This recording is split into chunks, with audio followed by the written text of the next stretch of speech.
So, some of you folks on Gumroad who grabbed my perspective grid bundle have been requesting me to do some demos. So, here I have a 1-point perspective grid with a 35 focal length and an FOV of 54.4 degrees. If you are new here and want to get your hands on this bundle, you can find it on my Gumroad page. Alright, so let's start off with the subject that I've picked for this, which is the Victoria Memorial. Not the one in London, but the one in Calcutta.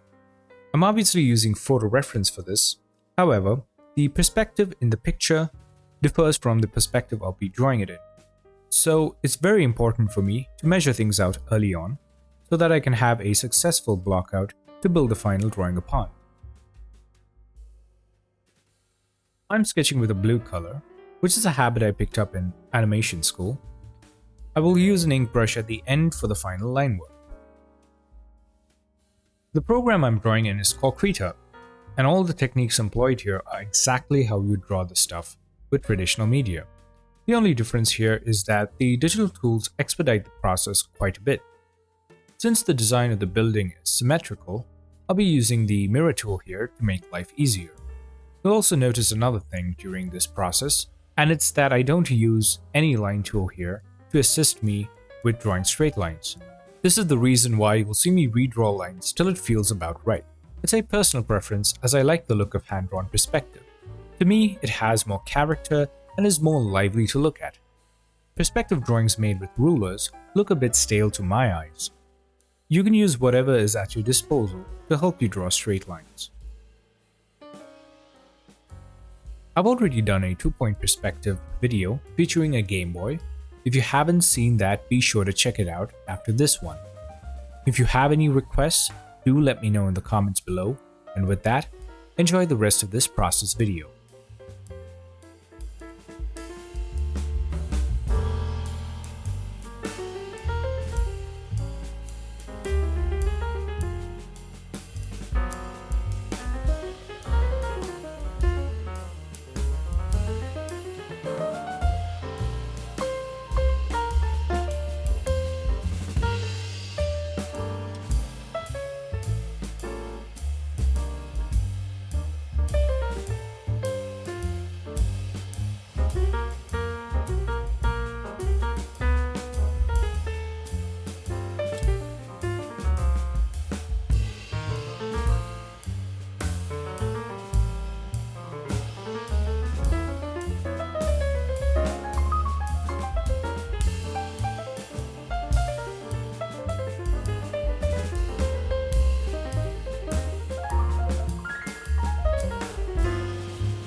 Thanks for watching this process video. I hope you learned a thing or two.